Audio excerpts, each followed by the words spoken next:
The lunch and the afternoon class pass uneventfully. I read most of the book I had started yesterday and eat some of the mostly inedible offerings in the cafeteria. The class is tiresome. The teacher seems like an okay person despite the weird first impression I got, and the material is relatively interesting. However, the way he teaches is really bizarre. It's as if he expects that everyone is a natural genius. When the final bell sounds, I realize that there is still a lot of time left in the day, and I'm left wondering what to do. I saw at the hospital I had 24 hours a day of free time, but here, filling the considerably shorter hours feels difficult.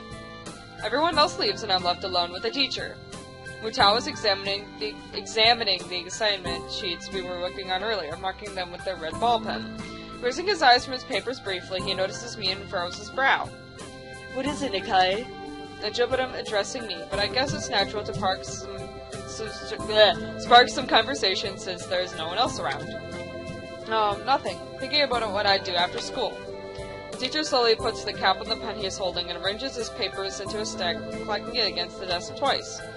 It seems very methodical, and for a brief moment I'm reminded of Shizune. But the teacher is more unhurried and relaxed, much more routine. You have no plans? No, I consider joining a club, but I don't know what kind of club would interest me. Go observe the meaning of someone else's club. Might pick your interest. I guess. I don't know how to continue from there. Mutao looks at me in a way that makes me quickly want to take the words back to avoid a conversation, but I can't, so I have to forge ahead. I just don't know how to deal with people, the other students. I'm talking to people and everything, so it's not that I'd be isolated or anything. I just don't know what to think about the disabilities. It feels like being implied if I pay attention to them. It's weird to ignore them. Damned if I do, damned if I don't. Teacher scratches his cheek absent-mindedly, looking very unresponsive. These things are only an issue if you make them one. You can talk normally with someone even if they are blind or something. Try to look behind the superficial. It's not like a single student here who isn't just a normal kid behind whatever they might seem at first glance. He says the same thing as Yuko did. I know they're right, but it's hard. How can you not consider, for example, Shizune's deafness when the only way to communicate with her is to talk through Misha?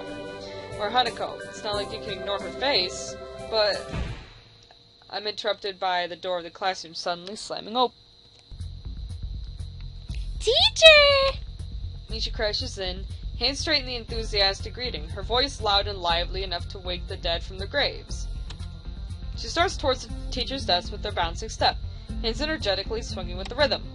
Mutao, visibly dismayed at the interruption, and Misha in general, slumps in his chair. Mikadao.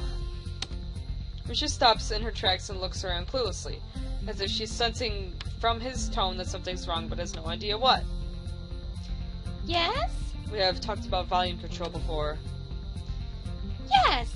But she doesn't lower her voice at all, and the teacher just rubs his eyes. So, what is it? We need help. We are running out of supplies in the festival stands. This is a distress. She waves a pink slip of paper she's holding around. So, go get more supplies from the art room. What's the problem with that? Plywood! Plywood is always the problem. Last time we wanted more, there was only a little. But that time we just took it and went with that. Now there's none left there. So do you know where there is some? I don't understand. How would I know? Shi-chan, the president thought that a teacher would know if there is plywood. Was she wrong? Mutao looks like he is in great pain, frowning with his entire essence, and Misha doesn't get it at all. Looking at the two of them communicate is terrible, looking at a man being tortured by drilling his skull open while blasting pop music at full volume at the same time. Ugh. I'm afraid I have no idea if there is plywood in the school, let alone would be if there was any. What should I do? Perhaps try to find Mr. Nomiya. I'm quite sure he would know if they were to find everything you need. You have to pry them from his cold dead hands, but that's a different matter. Ah! I don't have time, we are so busy! She holds her head with both her hands, looking as despairing as it's possible for a person like her. Without even noticing, she crumples the note she's holding against her hair. How should we be fetching these things? There's so much to do, and we are falling behind the schedule! Mutao looks at her gravely and then suddenly smiles. Smiling doesn't really fit his face. I think it'd be better if he didn't. I wonder if you can... Ugh. No, Matao doesn't have the high-pitched voice. Wonder if you can get some temporary help. He switches to staring at me focusedly, with a hard expression as if trying to say, go make some friends. I guess I can give you a hand. You can't, thanks, Chan. You're really nice. She pauses, does a double take, and then points at me with her finger, replying, ah, and looking very puzzled. And to think of it, what's Chan doing here? Class is over. You should be having fun. We just had a little chat. Oh no, it's not detention, is it? Are you in trouble, Chan? No, I'm not. Is Chan in trouble, teacher? No, he's not. Mutao sighs deeply, and I feel that I have to help Misha to get off the teacher's back. So what do you need? Here's a list. I can try to find the plywood from somewhere if there's none in the art room. She offers me the note she's holding. I take it, hesitating a bit. I said I'd help you, but this has no implications on whether I'm joining the council or not. Still, thanks, Chan. Try to be quick. We're in a stall building street right now. We must hurry! She bounces out of the classroom, leaving me and the teacher looking at each other with something that feels like silent agreement. Well, there you have it, Nakai. You have something to do now. Please don't sound so smug. Looking at the list of the number of items ranging from paint to plywood, all written with small, neat handwriting that is undoubtedly Shizune's. I heave a sigh. I'll be going then. Waving the long list and limply at the teacher, I exit to the hallway. Classroom closet 2 hours are designated belonging to classes 3-1, 3-2 on the right side, 3-4 on the left side, each door looking exactly the same. Further down the corridor, still with identical doors, are rooms that I didn't think were used for classes. I guess the art room isn't a classroom as such. Carefully push open the furthest door and peek in. It's a classroom, but it seems rather badly kept or not in use. Am I in the right place? Desks and chairs are all around the room, a thin layer of dust settling on them. There are some easels in the corner, so at least it looks like the right place. That is exactly how an art room is supposed to look. The room is flushed in sunlight from the big windows, shadows creeping all over the desks. Specks of dust are dancing in the stagnant air, making the beams of light almost visible. Jokingly, I call into the empty room. Anybody there? I think that's what he said. I skipped past it. Something catches my eye and I stop mid-sentence. Sitting on a desk is a short-haired girl, curiously wearing a boy's uniform with a fork between her toes, and morsel of food stuck firmly in the end. It's an odd way of dining. It seems to be caused by her apparent lack of hands, but her presence there is what makes me aback even more. That is so unsanitary, but if that's the way to go, then okay. I didn't miss her before. She's sitting in a corner very still, but I still somehow took her as part of the furnishing or statue at first glance. I'm not being too observant today as a whole. Now I know why she's wearing pants. The girl seems to be frozen in place, staring at me with her huge eyes like a rabbit in headlights. She's staring at me, her mouth wide open, ready to accept the fork. I'm staring at her, my mouth wide opening. They both have their mouths open, what the hell? Suddenly remembered that I didn't finish my sentence and trying to think if I should. This weird stalemate keeps us both stunned into silence, punctuated only by the wall clock ticking rhythmically. Hello. The girl stuffs the fork full in her mouth and is now staring at me expectantly while clawing. Or chewing. Ah! Can't read today! This is a bit awkward. Hello, I was told to pick up some supplies from here, for some festival stalls, I think. I didn't think there would be someone here. There isn't. That's why I came here too. She picks up another forkful. Doesn't that mean you're here then? She raises her eyebrows as if she was suspecting my observance was false. You're pretty observant. I guess it does, but who are you? This girl's pretty straightforward, isn't she? I'm Nakai. Isao Nakai. I just transferred in on Monday. I'm Rin. Tezuka Rin. From Tezuka. I won't shake hands with you, but at least we know who we are now. It's very nice. Her deadpan manner of talking makes it hard to determine whether she's joking about shaking hands or not. Kinda bothers me. Joking about these matters doesn't feel appropriate at all. Well, I'm trying to figure out what's appropriate and whether this girl is. She seems to have lost interest in me and now gazing yearningly back at her food. Can I continue my lunch? If you don't mind me, I won't mind you. If you need to get your stuff, the supplies are in the bag. Go ahead, but lunch school's already over for the day. Well, what would you use then? There's no word for a meal you eat after lunch, but dinner, right? Bothers me very much too, but I don't know what I should say. Making her sound too much like Kenji, I should lighten my voice a little bit.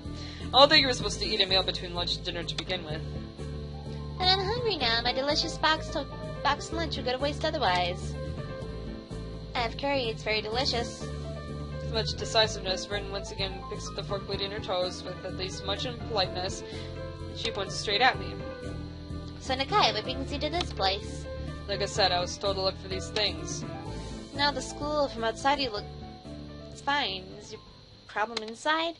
I come to a full stop, opening my mouth but not getting a word out. I can guess. I'm good at guessing. Better than most people. Rin cuts me off before I can answer her question. Or skirt around it somehow. I don't know which I would have done. I froze in front of this issue again, but I haven't even told anyone about my condition, or maybe it's because it hasn't really come up. I do get the feeling that not making issues of this is a part of the social code here, as the teacher said. I wonder if the people here would relate. Probably not any better than any normal person could. I can't relate to Shizune's circumstances or Lily's either. Naturally, while I go through this in my head, Rin keeps considering what my condition would be, with an overtly contemplative look on her face. She puts her fork between her lips and leans back, looking at the ceiling as if the answer is written up there. A beam of light illuminates her face from the window side, creating a mask of dark shadow on the other side. I don't think it's anything in your head and something in your guts would be boringly ordinary, like this lunch of mine, unless delicious. That problem must be in your pants! This messed up Sherlock Holmes kind of statement and the sheer lack of tact it was delivered with catching me off guard. I think I might have reeled back even physically as Rin's eyes widened in revelation and astonishment. So I was right, there's something wrong with your tackle, isn't there? Still partially in shock, but recognizing the need to reply something, I spit out the first thing that I could think of. No, nothing like that. I have a heart problem. Arrhythmia. I said it, more like blurted it out, but I said it.